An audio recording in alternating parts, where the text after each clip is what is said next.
জানিয়ে দেব এই মুহূর্তে হাতে পাওয়া সর্বশেষ গুরুত্বপূর্ণ আপডেট বাংলা সংবাদ। শুরুতেই থাকছে প্রধান উপদেষ্টাকে যে বার্তা দিলেন শায়েখ আহমদুল্লাহ। আমাদের দেশের সংখ্যালঘুরা নিরাপদে আছেন বলে মন্তব্য করেছেন ইসলামী আলোচক আসসোনা ফাউন্ডেশনের চেয়ারম্যান শায়েখ আহমদুল্লাহ। তিনি বলেন, সরকার যেমন সংখ্যালঘুদের নিরাপত্তা দিতে কাজ করছে, ধর্মীয় নেতারাও নিরলসভাবে কাজ করে যাচ্ছেন। আমরা সবাই ঐক্যবদ্ধ প্রধান উপদেষ্টাকে এই বার্তাটি দিয়েছি। এবার জানাবো, ভারত বাংলাদেশের মানুষের উপর যুদ্ধ চাপিয়ে দেবার ষড়যন্ত্র করছে। ইসলামী আন্দোলন বাংলাদেশের সিনিয়র নায়েবে আমির মুফতি সৈয়দ ফয়জুল করিম শায়েকে চরমোনাই পীর বলেছেন, ভারত বাংলাদেশের মানুষের উপর যুদ্ধ চাপিয়ে দেবার ষড়যন্ত্র করছে।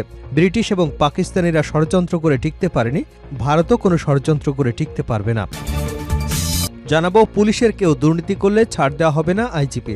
পুলিশের নবনিযুক্ত মহাপরিদর্শক বাহারুল আলম বলেছেন, বাহিনীর কোনো সদস্যের কোনো ধরনের দুর্নীতি, অসদাচরণ বা আইনশৃঙ্খলা ভঙ্গের ঘটনার ক্ষেত্রে কোনো ছাড় দেওয়া হবে না। এ ধরনের অভিযোগ প্রমাণিত হলে দায়ী ব্যক্তিদের বিরুদ্ধে যথাযথ বিভাগীয় আইনি ব্যবস্থা গ্রহণ করা হবে। এবারে থাকছে কোন দিকে যাচ্ছে বাংলাদেশ ভারত সম্পর্ক। জুলাই আগস্ট গণঅভ্যুত্থানে শেখ হাসিনা পালিয়ে যাবার পর ভারত বাংলাদেশের মধ্যে সম্পর্ক হিমশীতল অবস্থার মধ্যে রয়েছে। এখন নতুন করে সংখ্যালঘু ইস্যু তুলে দক্ষিণ এশিয়ার এই দেশ দুটির মধ্যে কূটনৈতিক সম্পর্কেও টানাপোড়েন দেখা দিয়েছে। জানিয়ে দেব, আগরতলা এবং কলকাতা থেকে ফেরানো হলো দুই কূটনৈতিক।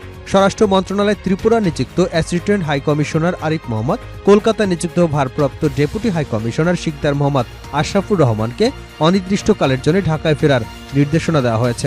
গত বুধবার এক সংক্ষিপ্ত নোটিশে তাদের এই নির্দেশনা দেওয়া হয়। পররাষ্ট্র মন্ত্রণালয় সূত্রে জানা গেছে, ভারতের পরিবর্তিত পরিস্থিতি নিয়ে আলোচনার লক্ষ্যে তাদের ঢাকায় ফেরার নির্দেশনা দেওয়া হয়েছে। 24 ঘণ্টা নোটিশে সাড়া দিয়ে ইতিমধ্যেই তারা ঢাকায় ফিরেছেন। এবং সর্বশেষ জানাবো আন্তর্জাতিক সংবাদ। গাজায় গণহত্যা চালিয়েছে ইসরায়েল। ইসরায়েল গাজায় গণহত্যা চালিয়েছে বলে অভিযোগ করেছে লন্ডন ভিত্তিক আন্তর্জাতিক মানবাধিকার সংস্থা অ্যামনেস্টি ইন্টারন্যাশনাল। বৃহস্পতিবার সংস্থাটির প্রকাশিত একটি প্রতিবেদনে এমন অভিযোগ করা হয়। ব্রিটিশ বার্তা সংস্থা রয়টার্স এ খবর জানিয়েছে। এতক্ষণ শিরোনাম শুনছিলেন, এবার বিস্তারিত। প্রিয় দর্শক, আপনি যদি এই চ্যানেলে নতুন হয়ে থাকেন, ভিডিওটি দেখতে দেখতে চ্যানেলটি সাবস্ক্রাইব করে আমাদের সঙ্গে থাকুন। আর এই ভিডিও সম্পর্কে আপনি আপনার মূল্যবান মতামতটি কমেন্ট বক্সে জানিয়ে দিন। আর হ্যাঁ প্রিয় দর্শক, জানিয়ে দিন ভিডিওটি কোথা থেকে দেখছেন।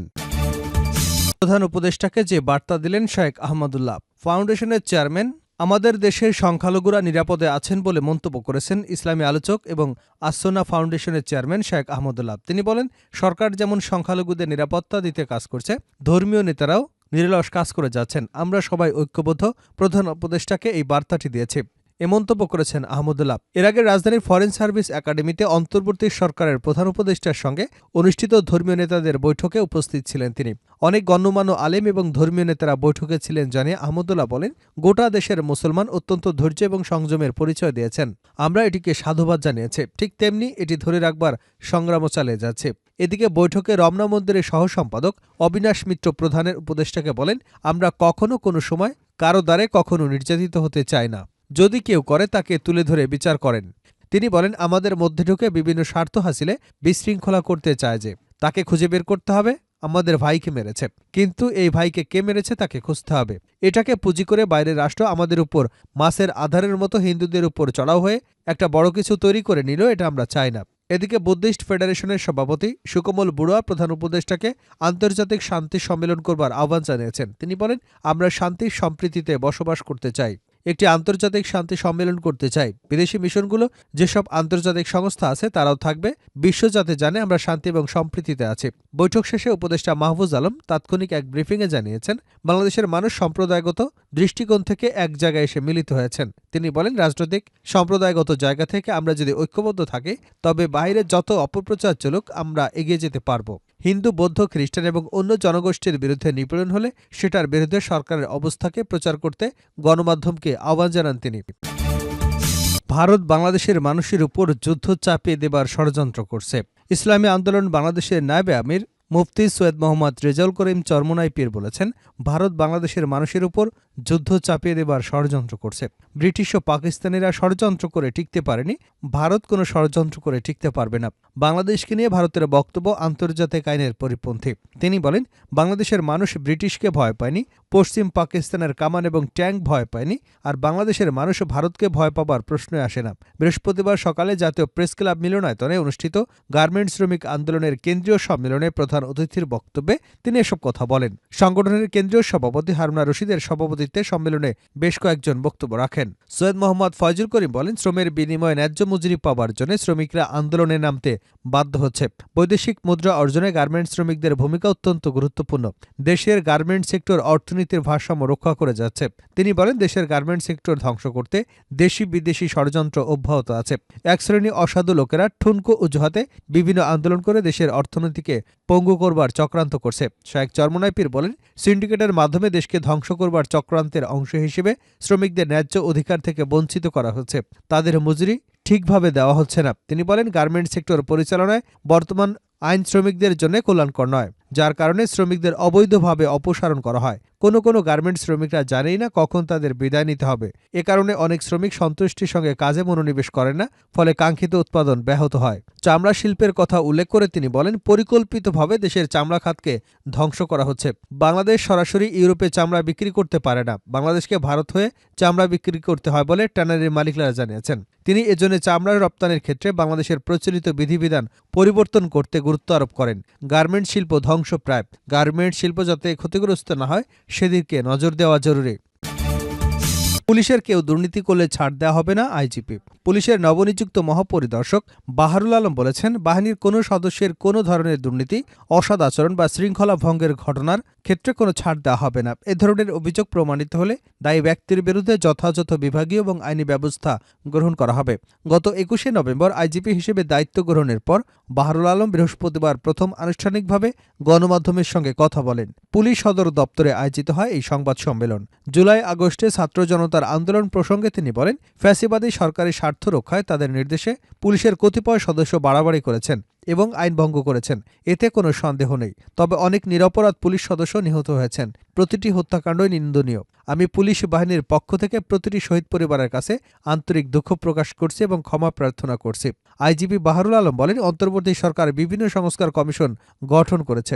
এর মধ্যে অন্যতম পুলিশ সংস্কার কমিশন। পুলিশ যাতে রাজনৈতিক দলের হাতিয়ার না হয়, স্বাধীনভাবে কাজ করতে পারে, সে বিষয়ে কমিশন কাজ করছে। প্রতিটি পুলিশ সদস্যকে নিরপেক্ষভাবে দায়িত্ব পালন করতে হবে। পুলিশের মনোবল ফেরানোর প্রসঙ্গে আইজিপি বলেন, পুলিশ সদস্যদের তাদের কার্যক্রমের মাধ্যমে জনগণের আস্থা অর্জন করতে হবে। এজন্য জনগণের সঙ্গে বিনয়ী আচরণ করতে হবে। পুলিশের কাছে আইনি সেবা নিতে আসা জনগণের তাদের কাঙ্ক্ষিত সেবা প্রদানে আন্তরিক এবং নিষ্ঠার সঙ্গে দায়িত্ব পালন করতে হবে। আইজিপি আরও বলেন, মামলায় নাম শুনলেই পাইকারিভাবে কাউকে গ্রেপ্তার করা হবে না। নিরীহ মানুষকে হয়রানি করা পুলিশের কাজ নয়। ইচ্ছাকৃতভাবে কেউ মিথ্যা মামলা দায়ের করলে বাদীর বিরুদ্ধে ব্যবস্থা নেওয়া হবে বলেও হুঁশিয়ারি দেন তিনি। কোন দিকে যাচ্ছে ভারত বাংলাদেশের সম্পর্ক?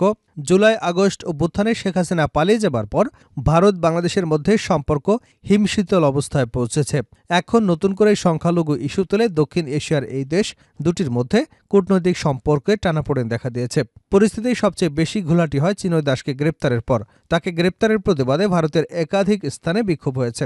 এছাড়া গত ২রা ডিসেম্বর ত্রিপুরার আগরতলায় অবস্থিত বাংলাদেশের সহকারী হাইকমিশনে হামলার ঘটনাও ঘটেছে। এ ঘটনায় শক্ত প্রতিক্রিয়া জানিয়েছে বাংলাদেশ। শুধু প্রতিক্রিয়া জানিয়েই বাংলাদেশ বসে থাকেনি। ঘটনার একদিন পর ভারতীয় হাইকমিশনকে ডেকে ক্ষোভ জানায় ঢাকা। বাংলাদেশের সহকারী হাইকমিশনে হামলার ঘটনায় ভারতও গভীরভাবে দুঃখ প্রকাশ করেছে। এছাড়া হামলার ঘটনায় জড়িত ৭ জনকে গ্রেপ্তার করেছে ভারত এবং ৩ পুলিশ সদস্যকে বরখাস্ত করেছে। নতুন করে ২ প্রতিবেশী দেশের সঙ্গে উত্তেজনার পেছনের কি কারণ? চিনয় দাসকে গ্রেপ্তার ভারত বাংলাদেশের সম্পর্কের অবনতির সর্বশেষ ঘটনা। তবে এটি শুরু শেখ হাসিনার আশ্রয় দেওয়ার মাধ্যমে। বাংলাদেশের বিরোধী দলের নেতাকর্মীদের অভিযোগ, শেখ হাসিনা ১৫ বছরে অবৈধ ক্ষমতার প্রধান সমর্থক ছিল ভারত। এই সময় তার বিরুদ্ধে মানবাধিকার লঙ্ঘনের গুরুতর অভিযোগ রয়েছে। তবে অগাস্টের পর থেকে বাংলাদেশের ভারত বিরোধিতা বেড়েছে, কারণ হাসিনা পালিয়ে যাবার পর তাকে আশ্রয় দিয়েছে ভারত। আর সেখানে বসেই শেখ হাসিনা অন্তর্বর্তী সরকার ডক্টর মোহাম্মদ ইউনূসের বিরুদ্ধে একের পর এক অপকর্ম করে যাচ্ছে। বুধবার ডক্টর ইউনূসকে হত্যার ইন্ধনদাতা হিসেবে অভিযুক্ত করে ভারত এবং বাংলাদেশের মধ্যে কূটনৈতিক সম্পর্কে আগুন ঢেলেছে হাসিনা। আগস্টের পর হাসিনা প্রথম পাবলিক বিবৃতিতে বলেন, আজকে আমি গণহত্যার দায়ে অভিযুক্ত, কিন্তু বাস্তবতা হচ্ছে ইউনূস গণহত্যার সঙ্গে জড়িত। পরিকল্পিতভাবে তিনি এটি বাস্তবায়ন করেছেন। ভারতের সঙ্গে বাংলাদেশের কূটনৈতিক অবনতি শুরু হয় যখন ডক্টর ইউনূস শেখ হাসিনার প্রত্যাবর্তনের বিষয়ে কথা বলেন। গত মাসে ইউনূস বলেছেন, পতিত স্বৈরাচার শেখ হাসিনাকে ভারত থেকে ফিরিয়ে আনা হবে। পরবর্তীতে সংখ্যালঘুদের বিষয়ে নয়াদিল্লির উদ্বেগ প্রকাশ ঢাকাকে আরও ক্ষুব্ধ করেছে।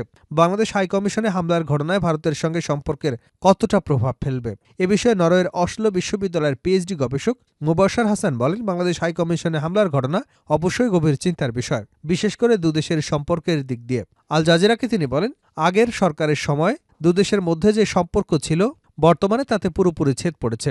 প্রতিবেশী এ দুদেশের মধ্যে এখন বিশ্বাসের ঘাটতি দেখা দিয়েছে, যা বাণিজ্যিক সম্পর্কে প্রভাব পড়তে পারে। এজন্য পরিস্থিতির উপর আমাদের নজর রাখতে হবে এবং অপেক্ষা করতে হবে কি হয়। শেখ হাসিনার সময় ভারত বাংলাদেশের সম্পর্ক ছিল খুবই ঘনিষ্ঠ, যার ফলে 2023-24 সালে দুদেশের মধ্যে দ্বিপাক্ষিক বাণিজ্য ছিল $14 বিলিয়ন। গত মঙ্গলবার ভারপ্রাপ্ত পররাষ্ট্র সচিব রিয়াস হামিদুল্লাহর সঙ্গে সাক্ষাৎ করেন ঢাকা নিযুক্ত প্রণয় ভার্মা। তিনি বলেন, একটি এজেন্ডার উপর ভিত্তি করে ভারত বাংলাদেশের সম্পর্ক চলতে পারে না।